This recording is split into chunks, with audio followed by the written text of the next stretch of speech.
Hello everyone, स्वागत है आपका आज के इस वीडियो सेशन में। एचपीजीके की वीडियो सीरीज़ को कंटिन्यू करते हुए आज हम पार्ट 60 को डिस्कस करने वाले हैं। तो चलिए स्टार्ट करते हैं आज के इस वीडियो सेशन को। देखते हैं question number 711। Spiti was taken by Britishers under which treaty. Spiti को किस संधि के तहत अंग्रेजों ने ले लिया था। देखो, इसके बारे में मैं आपको बता चुका हूँ जब मैंने आपको ट्रीटी ऑफ अमृतसर के बारे में बताया था। ट्रीटी ऑफ अमृतसर, जब मैंने आपको ट्रीटी ऑफ अमृतसर के बारे में बताया था तो वहाँ पर हमने बात की थी कि ब्रिटिशर्स के पास कौन कौन सा एरिया जाता है। तो एक बार हम ट्रीटी ऑफ अमृतसर को यहाँ पे पढ़ लेते हैं। सबसे पहले आपको यहाँ से याद रखना है ट्रीटी ऑफ अमृतसर हुई कब थी, 16 मार्च 1846। तो ये डेट सबसे पहले आपने याद रखनी है। और सेकेंड पॉइंट आपने यहाँ से याद रखना है कि ये जो ट्रीटी है वो किसके बीच हुई थी। तो ये ट्रीटी हुई थी ब्रिटिशर्स वर्सेस जम्मू के एक राजा थे जिनका नाम था गुलाब सिंह, गुलाब सिंह ऑफ जम्मू। तो इनके बीच ये ट्रीटी हमें देखने को मिलती है। तो यहाँ से आपने दो पॉइंट्स याद रखने हैं। एक तो कब हुई थी, 16 मार्च 1846। किसके बीच हुई थी, Britishers versus Gulab Singh of Jammu. Next point हम डिस्कस करते हैं। देखो, इस ट्रीटी के अकॉर्डिंग जो रावी से इंडस तक का एरिया था, रावी टू इंडस, ये एरिया डायरेक्टली किसके पास चला जाता है, गुलाब सिंह। ठीक है। और 20 से लेकर रावी तक का जो एरिया है वो किसके पास चला जाता है, ब्रिटिशर्स के पास। अब इसी ट्रीटी के अकॉर्डिंग जो ब्रिटिशर्स थे इनके पास कौन कौन सा एरिया जाता है, इनके पास कांगड़ा चला जाता है, ठीक है, इनके पास गुलेर चला जाता है, इनके पास दत्तारपुर चला जाता है, इनके पास नूरपुर चला जाता है, इनके पास लाहौल एंड स्पीति चला जाता है ना, सुकेत इनके पास चला जाता है, मंडी इनके पास चला जाता है। देखो, ये जो नाम मैं आपको बता रहा हूँ कि कौन कौन सा एरिया ब्रिटिशर्स के पास गया था, इनसे आपके क्वेश्चन बनते हैं, इसीलिए मैं आपको बता रहा हूँ। और कुल्लू भी इनके पास चला गया था। अब एक कन्फ्लिक्ट किसके बीच देखने को हमें मिलता है, वो था चंबा। चंबा के बीच हमें कन्फ्लिक्ट देखने को मिलता है। देखो किस तरह का कन्फ्लिक्ट था। अगर हम चंबा की बात करते हैं, ठीक है, तो चंबा में आपका जो रावी रिवर है वो चंबा को दो इक्वल पार्ट्स में डिवाइड करती है। ठीक है, तो रावी रिवर दो इक्वल पार्ट्स में डिवाइड करती है चंबा को। इसलिए ये क्वेश्चन था कि चंबा जो है वो गुलाब सिंह को जाएगा या ब्रिटिशर्स के पास जाएगा। तो चंबा जो है वो अनडिवाइडेड रहे, इसके लिए एक व्यक्ति थे जिनका नाम था वज़ीर भागा। ये नाम बहुत इंपॉर्टेंट है। वज़ीर भागा के प्रयासों से जो चंबा है वो अनडिवाइडेड रहता है और अनफॉर्चुनेटली जो चंबा है वो किसके पास चला जाता है, ब्रिटिशर्स के पास। मतलब जो वज़ीर भागा थे ये लॉरेंस को कन्विंस करने में सक्सेसफुल हो जाते हैं। तो लॉरेंस को कन्विंस करने के बाद जो चंबा है वो किसके पास चला जाता है, ब्रिटिशर्स के पास। तो ये थी ट्रीटी ऑफ अमृतसर। तो इसका राइट आंसर क्या हो जाएगा, ऑप्शन नंबर डी। नेक्स्ट यहाँ पर एक ट्रीटी ऑफ लाहौर भी है। तो ट्रीटी ऑफ लाहौर के बारे में अगर हम जानें तो सबसे पहले आपने यहाँ से याद रखना है कि ये हुई कब थी, 9 मार्च 1846। ये डेट आपने सबसे पहले याद रखनी है। सेकंड आपने यहाँ से याद रखना है कि इसको जो है किसके द्वारा ड्राफ्ट किया गया था। तो ड्राफ्टेड बाय, ये नाम बहुत इंपॉर्टेंट है, फ्रेडरिक कर्व।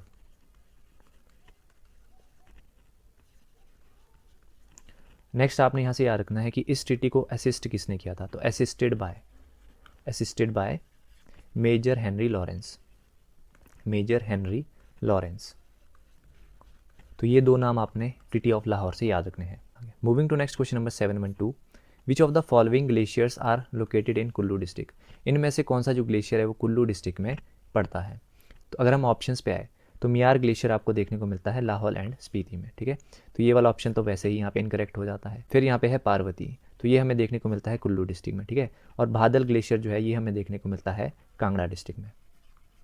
इसका राइट आंसर है ऑप्शन नंबर बी। तो हम एक बार रिवाइज कर लेते हैं कुल्लू डिस्ट्रिक्ट में कौन कौन से ग्लेशियर्स हमें देखने को मिलते हैं। सबसे पहले आपने याद रखना है कालीहन, कालीहन।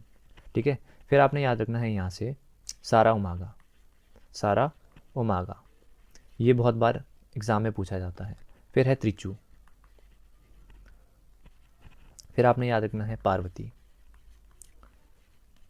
नेक्स्ट यहाँ से याद रखना है आपने डिब्बी एंड मानतलाई, और नेक्स्ट आपने याद रखना है दुद्धन। तो ये सारे ग्लेशियर्स हमें देखने को मिलते हैं कुल्लू डिस्ट्रिक्ट में। और कांगड़ा डिस्ट्रिक्ट का हमने कवर कर लिया, बादल। ठीक है, और एक आपने पॉइंट याद रखना है, दो ग्लेशियर्स है, एक है सोना पानी, क्योंकि ये क्वेश्चन पूछा जा चुका है, एक सोना पानी और दूसरा ग्लेशियर आपने याद रखना है गेफांग, गेफांग ग्लेशियर। ये दोनों जो ग्लेशियर है वो शिमला के रिज से हमें देखने को मिल जाते हैं। ठीक है, तो ये क्वेश्चन पूछा जा चुका है कि शिमला के रिज से कौन से जो ग्लेशियर है वो देखे जा सकते हैं। Moving to next question number 713, Dadwal clan is associated with which of the following state. Dadwal clan जो है वो निम्न में से किस स्टेट से संबंधित है। तो इसको भी हम बहुत बार डिस्कस कर चुके हैं, एक बार फिर से रिवाइज करते हैं। जब मैंने आपको देखो दत्तारपुर स्टेट के बारे में बताया था, दत्तारपुर स्टेट, ठीक है, तो फटाफट से इसको रिवाइज करते हैं। इसको कब एस्टेब्लिश किया गया था, 1550, और किसके द्वारा इसको एस्टेब्लिश किया गया था, दत्तार चंद। ये जो ईयर मेंशन है ये आपने ज़रूर याद रखना है, ठीक है। और दत्तारपुर जो था ये किसका ऑफशूट था, ये ऑफशूट था सिब्बा का, और सिब्बा किसका ऑफशूट था, गुलेर का, और गुलेर किसका ऑफशूट था, कांगड़ा का। और दत्तारपुर के बारे में आपने एक पॉइंट याद रखना है कि 1786 में जो दत्तारपुर था वो किसके अंडर आ गया था, संसार चंद, संसार चंद। इस तरह के क्वेश्चंस पूछे गए हैं, इसीलिए मैं ये फैक्ट्स आपको बता रहा हूँ। और नेक्स्ट जो फैक्ट आपको मैं बता रहा हूँ, ये क्वेश्चन पूछा जा चुका है कि दत्तारपुर जो है कब महाराजा रणजीत सिंह के अंडर आ गया था। तो आपने याद रखना है 1818 में दत्तारपुर किसके अंदर आ गया था, महाराजा रणजीत सिंह। इसका राइट आंसर क्या हो जाएगा, option number B. Moving to next question number 714, coins of Apollodotus are found in which of the following sites. निम्न में से अपोलोडोटस के जो कॉइन्स है वो किस साइट्स पे हमें प्राप्त हुए हैं। देखो पहले हम नोट्स पे आते हैं, उसके बाद हम इसका आंसर करेंगे। तो सबसे पहला फैक्ट आपने यहाँ से याद रखना है कि 87 पंच मार्क्ड कॉइन्स हमें प्राप्त हुए हैं, ठीक है। उनमें से जो 25 कॉइन्स है वो कहाँ पे रखे गए हैं, भूरी सिंह म्यूजियम, जो हमें देखने को मिलता है डिस्ट्रिक्ट चंबा में। इसी तरह से 12 कॉइन्स हमें देखने को मिलते हैं अर्की में, जिनको जो है वो हिमाचल प्रदेश के स्टेट म्यूजियम शिमला में रखा गया है, ठीक है। इसी तरह से 21 कॉइन्स जो है अपोलोडोटस के, अपोलोडोटस कौन था, ये एक इंडो ग्रीक किंग था। तो इंडो ग्रीक किंग अपोलोडोटस के कितने कॉइन्स हमें प्राप्त हुए, 21 कॉइन्स, और कहाँ से प्राप्त हुए हैं, टप्पा मेवा, ये विलेज पड़ता है डिस्ट्रिक्ट हमीरपुर में। तो ये फैक्ट बहुत इंपॉर्टेंट है, बहुत बार ये रिपीट होता है, तो ये आपने ज़रूर याद रखना है। और इसी तरह से 31 कॉइन्स हमें कहाँ से मिले हैं, ज्वालामुखी, ज्वालामुखी कहाँ पे है, डिस्ट्रिक्ट कांगड़ा में। और कुछ एक इंडो ग्रीक्स कॉइन जो है वो हमें देखने को मिलते हैं लचोरी और सरोल में, जो कि हमें कहाँ पे देखने को मिलता है, डिस्ट्रिक्ट चंबा में, ठीक है। और 2 यूलॉजिस भी हमें देखने को मिलती है कांगड़ा डिस्ट्रिक्ट में। यूलॉजिस का मतलब होता है स्मृतियाँ, ठीक है, तो ये हमें देखने को मिलती है कांगड़ा डिस्ट्रिक्ट में। और इस स्मृतियों में 2 लोकल चीफ जिनका नाम आपने याद रखना है, एक का नाम है लक्ष्मण चंद्र जो कि कीरग्राम से थे, और एक किंग थे जयचंद्र जो कि त्रिगर्त से थे। तो इन 2 किंग्स की हमें स्मृतियाँ प्राप्त हुई है। तो अब आते हैं हम इस क्वेश्चन पे, तो इसका राइट आंसर क्या हो जाएगा, option number D, Jwalamukhi. Next is 715, who invited the Mongols that lead to conflict between Ladakh and Mongols.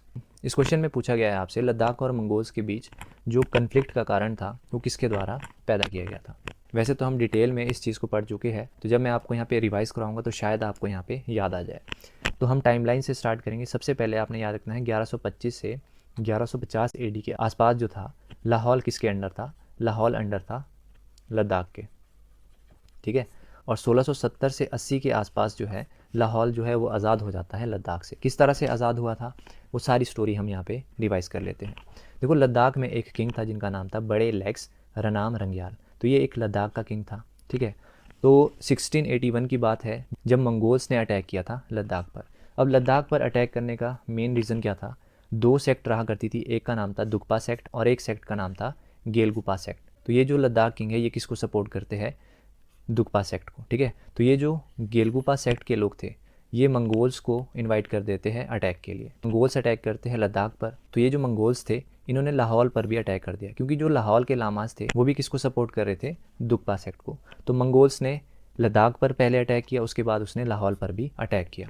फिर हमने इसके बाद स्टोरी देखी थी तो किस तरह से जो है मुगल्स को इन्वाइट किया जाता है। और मुगल्स में एक किंग थे जिनका नाम था फिदाई खान, जो कि कहाँ पे रहा करते थे, कश्मीर। फिर इस राजा ने इन मंगोल्स को हराया था, ठीक है। और इसी में ही इनकी सहायता किसने की थी, बिधि सिंह, बिधि सिंह ऑफ कुल्लू। तो इस फिदाई खान ने इस बिधि सिंह को क्या दे दिया था, लाहौल। और बाद में आकर जो बिधि सिंह था इसने अपर लाहौल को भी लिबरेट कर दिया था। तो इस तरह की कुछ स्टोरी थी। तो इस क्वेश्चन में पूछा गया है कि मंगोल्स को किसने इन्वाइट किया था, तो कौन सी सेक्ट ने इन्वाइट किया था, गेलगुपा सेक्ट। तो इसका राइट आंसर क्या है, option number B. Next question is 716, according to 2010 and 11 agricultural census what % of total holdings are owned by large farmers. 2010-11 की कृषि जनगणना के अनुसार कुल जोत का कितना प्रतिशत स्वामित्व बड़े किसानों के पास है। तो यहाँ पर हम कुछ एक डाटा देखेंगे जिसमें लैंड होल्डिंग की हम बात करेंगे 2010 और 11 एग्रीकल्चर सेंसस के। तो यहाँ पर सबसे पहला डाटा आपने याद रखना है कि 87.95% जो लैंड होल्डिंग है वो किसके पास है, स्मॉल एंड मार्जिनल फार्मर्स के पास, ठीक है। इसी तरह से आपने याद रखना है 11.71% ये जो लैंड होल्डिंग है ये है semi medium and medium farmers के पास, और रेस्ट 0.34% जो है वो किसके पास है, लार्ज फार्मर्स के पास। तो इस डाटा से आपको ज़रूर क्वेश्चन देखने को मिलता है, तो इस डाटा को आपने ज़रूर याद रखना है। तो इसका राइट आंसर क्या हो जाएगा, option number B. Moving to next question number 717, in which of the following rivers water from Kareri lake falls. Kareri झील का पानी निम्नलिखित में से किस नदी में गिरता है। तो करेरी जो लेक है ये आपको देखने को मिलती है डिस्ट्रिक्ट कांगड़ा। सबसे पहला पॉइंट तो आपने यही याद रखना है, ठीक है। और इसका जो पानी है वो आकर गिरता है लयून रिवर में। तो इसका राइट आंसर है ऑप्शन नंबर डी। और यहाँ पर मैंने आपके लिए इमेज भी इंक्लूड कर दी है। इसी तरह से एक लेक आपने और याद रखनी है, चंद्रताल। चंद्रताल, इससे क्या क्वेश्चन आपको पूछा जाएगा कि किस व्यक्ति ने जो है इसको लोहित्य सरोवर कहा था। लोहित्य सरोवर, तो इस लेक को लोहित्य सरोवर कहा था हेनसा। तो ये फैक्ट आपने ज़रूर याद रखना है। Moving to next question number 718, which of the following is correct according to the population density of districts of Himachal Pradesh as per census 2011। तो यहाँ पर आपको सीक्वेंस बताना है पॉपुलेशन डेंसिटी का। तो हमने बहुत बार इसको कवर भी किया था, पर हमने फर्स्ट 3 ही डिस्कस किए थे।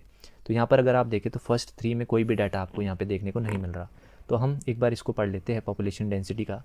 फर्स्ट नंबर पे है हमीरपुर डिस्ट्रिक्ट, सेकंड नंबर पे है ऊना डिस्ट्रिक्ट, थर्ड नंबर पे है बिलासपुर, ठीक है, ये 3 हमने देख लिए थे। फोर्थ नंबर पे आपने याद रखना है सोलन, फिफ्थ पे आपने याद रखना है कांगड़ा। और कांगड़ा जो है एरिया वाइज कौन से नंबर पे आता है, फोर्थ नंबर पे। और सिक्स्थ नंबर पे क्या है, मंडी। तो ये हमारा सीक्वेंस है पॉपुलेशन डेंसिटी का। तो यहाँ पर अगर हम देखें तो सोलन सबसे आगे आएगा, ठीक है, उसके बाद फिर कांगड़ा है, फिर मंडी। तो हमारा राइट आंसर क्या होगा, option number C. Moving to next question number 719, which of the following statements are correct. यहाँ पर आपको 2 स्टेटमेंट्स दी है, आपको बताना है इनमें से कौन सी करेक्ट है। तो फर्स्ट स्टेटमेंट को हम रीड करते हैं। यहाँ पे दिया है GC baldness was deputy commissioner of Shimla hill state in 1859। तो यहाँ पर मैं आपको कुछ एक पॉइंट्स बता रहा हूँ। सबसे पहले आपने याद रखना है डिप्यूटी कमिश्नर। तो डिप्यूटी कमिश्नर कौन थे, उनका नाम था विलियम हे। विलियम हे, ठीक है। और इस स्टेटमेंट में आपको क्या दिया है कि जीसी बार्नेस जो थे वो डिप्यूटी कमिश्नर थे। तो ये स्टेटमेंट तो आपकी इनकरेक्ट हो जाती है। सेकंड स्टेटमेंट को रीड करते हैं, William Hay was superintendent of hill states. Superintendent थे कौन, उसको भी हम देख लेते हैं। तो सुप्रिटेंडेंट कौन थे, जीसी बार्नेस। तो ये 2 पॉइंट आपने सबसे पहले याद रखने हैं। और आप एक और याद रख लो, कमांडर इन चीफ। तो कमांडर इन चीफ कौन था, ये क्वेश्चन भी पूछा जाता है, एंसन। तो ये 3 आपने याद रखने हैं। तो इसका राइट आंसर क्या हो जाएगा, ऑप्शन नंबर डी। कोई भी स्टेटमेंट यहाँ पे करेक्ट नहीं है। नेक्स्ट क्वेश्चन है 720, Malaun rifles was the name given by Britishers to which of the following. Malaun rifles अंग्रेजों द्वारा निम्नलिखित में से किसे नाम दिया गया था। तो मलाओ राइफल्स कहा जाता था गुरखा राइफल्स को। तो राइट आंसर इसका option number B. Next question is 721, fort at Magra was build by which king of Suket. Magra का किला सुकेत के किस राजा ने बनाया था। सुकेत हिस्ट्री में एक किंग थे जिनका नाम था बीरसेन। इनके बारे में हमने कुछ एक पॉइंट्स जाने थे, एक बार फटाफट से रिवाइज करते हैं। इनके द्वारा कुछ एक फोर्ट्स बनाए गए थे, ठीक है, उनको हम रिवाइज करते हैं। सबसे पहले इनके मेन फोर्ट्स थे, एक तो था कजाऊं, एक था मगरा, और एक फोर्ट इन्होंने बनाया था चौवासी, ठीक है। और इस राजा के बारे में कुछ एक पॉइंट्स हम जानते हैं, जैसे इन्होंने हटली के राणा को भी हराया था। राणा ऑफ हटली के साथ इन्होंने लड़ाई की और इसको इन्होंने हरा दिया था, ठीक है। और इस बीरसेन राजा ने अपनी जो स्टेट बाउंड्री है उसको भी फिक्स किया था कांगड़ा के साथ, ठीक है। और फिक्स कैसे किया था, इन्होंने एक फोर्ट बना दिया था, बीरा फोर्ट, ठीक है। इसी तरह से आपने याद रखना है कि बीरसेन जो थे सुकेत के, इन्होंने कुल्लू पर भी अटैक कर दिया था। और कुल्लू पे उस टाइम पे राजा कौन था, भूपपाल। अगर आपको याद होगा, अगर आप कंटिन्यू वीडियो सीरीज़ देख रहे हैं तो लास्ट वीडियो में ही हमने भूपपाल का क्वेश्चन देखा था। वहाँ पर क्वेश्चन पूछा गया था कि भूपपाल किसका कंटेम्प्रेरी था। तो इस बीरसेन ने अटैक किया था कुल्लू पे और इसको अपना कंटेम्प्रेरी बनाया था, और बदले में इसको क्या देना पड़ता था, ट्रिब्यूट, ठीक है। तो भूपपाल भी आपने इस राजा से याद रखना है, ठीक है। तो इसका राइट आंसर क्या हो जाएगा, option number A. Moving to next question number 722, Namgyal Dratsang monastery in Kangra district was built in which century. Kangra जिले में नामग्याल द्रात्संग मठ किस शताब्दी में बनाया गया था। तो यहाँ पर मोनेस्ट्री से बात हो रही है, तो सबसे पहला पॉइंट आपने याद रखना है कि नामग्याल जो मोनेस्ट्री है ये हमें कहाँ पे देखने को मिलती है, कांगड़ा डिस्ट्रिक्ट, ठीक है। तो सबसे पहला पॉइंट तो आपने यही याद रखना है। फिर कुछ एक और मोनेस्ट्री को हम डिस्कस करते हैं, जैसे की मोनेस्ट्री। की मोनेस्ट्री जो है वो कहाँ पे है, काजा में, ठीक है। इसी तरह से आपने याद रखना है ताबो मोनेस्ट्री। ताबो मोनेस्ट्री कौन सी वैली में हमें देखने को मिलते हैं, स्पीति वैली, ठीक है। इसी तरह से आपने एक याद रखनी है Kardang monastery. Kardang monastery, Kardang monastery के बारे में आपने याद रखना है, यहाँ पर बुद्धिस्ट स्क्रिप्चर्स रखे गए हैं जिनका क्या नाम है, कंग्यूर एंड तंग्यूर। ये क्वेश्चन पूछा जा चुका है कि कंग्यूर और तंग्यूर है क्या, तो ये क्या है, बुद्धिस्ट स्क्रिप्चर्स, और किस लैंग्वेज में ये लिखे गए हैं, भोटी लैंग्वेज। तो इनको प्रिजर्व कहाँ पे रखा गया है, कारदांग मोनेस्ट्री में। इसी तरह से आपने याद रखना है शाशूर मठ। शाशूर मठ, शाशूर मठ जो है वो किस सेंचुरी में बना था, 17th सेंचुरी में, ठीक है।